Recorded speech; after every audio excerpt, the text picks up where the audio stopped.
ஒரு விஷயத்தையும் பேசிக் இல்லாமல் தெரிஞ்சிக்க முடியாது. அதேமாரி தான் ஒரு அட்வான்ஸான விஷயங்களையுமே ப்ராக்டிக்கல் அண்ட் தியரியோட புரிஞ்சிக்கும் போது தான் அண்டர்ஸ்டாண்ட் பண்ணிக்க முடியும். ஸோ ஒரு பாடி மெஷர்மெண்ட்டில் நம்ம அளவெடுக்கிறோம் அப்படின்னா அந்த அளவு அந்த அந்த பர்ட்டிகுலர் அளவு எப்படி கால்குலேஷன் பண்ணுறது? எல்லாருமே அளவு எடுத்துடலாம். ஆனால் பர்ஃபெக்டாக தைக்க முடியுமான்னு கேட்டால் கண்டிப்பாக முடியாது.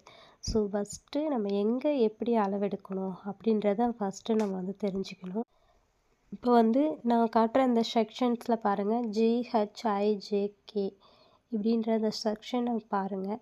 ஸோ ஜி அப்படின்னா அந்த இடத்துல ஷோல்டர் டு ஷோல்டர் அதோட ஃபுல் லென்த் எவ்வளோ இருக்கிறத நம்ம எப்படி அளவெடுக்கணும் அப்படின்றத மெஷர்மெண்ட்டாக காமிச்சிருக்கோம்.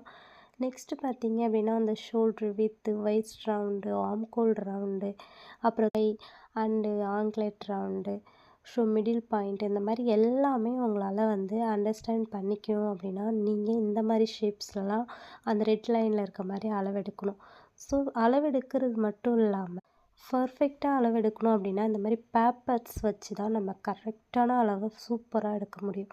எல்லாருமே வந்து இன்ச்சி டேப் வச்சு அளவெடுத்துட்டா பர்ஃபெக்டாக வருமானா கண்டிப்பாக கிடையாது. ஸோ இந்த இந்த பிக்சரில் காட்டுற மாதிரி செல்ஃப் பாடியில் கப் ஷேப்லேருந்து எல்லாமே நீங்கள் பர்ஃபெக்டாக எடுக்கணும்னா ஒரு பேப்பர் வந்து நம்ம பாடியோட ஷேப் அப்படியே வந்து துணியை உடம்போட உடம்ப ஒட்டின மாதிரி எடுத்தால் மட்டும்தான் பர்ஃபெக்டான அளவு கிடைக்கும். ஸோ அதே மாதிரி ஸ்லீவ் வந்து இப்போ நம்ம பாடியில் கை மட்டுமே இல்லை அப்படின்னா நம்ம கை எப்படி இருக்கும்? இப்போ மேன்க்யூன் அண்ட் இந்த மாதிரி ரெடிமேட் பொம்மைகள்லாம் பார்த்தீங்கன்னா கை இல்லாமல் ஸ்லீவ் பாருங்களேன் ரவுண்ட் ஷேப்பில் இருக்கும்.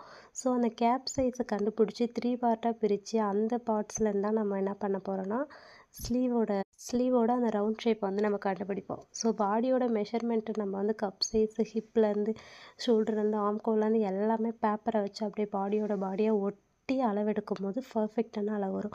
ஸோ இது ஸ்லீவ் பற்றின விஷயங்கள் நான் அடுத்த வீடியோவில் உங்களுக்கு போஸ்ட் பண்ணுறேன். அது வரைக்கும் இந்த வீடியோவை பார்த்து அண்டர்ஸ்டாண்ட் பண்ணிவிட்டு டவுட் இருந்தால் கேளுங்க. ஸோ எப்படி ஸ்லீவ் கட் பண்ணுறது எல்லாமே டீட்டெயிலாக உங்களுக்கு சொல்லித்தரேன். மோர் தென் டீட்டெயில்ஸ் எல்லாத்துக்குமே எனக்கு கமெண்ட்ஸ் பண்ணுங்கள். உங்களுக்கு நான் டீட்டெயிலாக சொல்லிக் கொடுக்குறேன். ஓகேவா?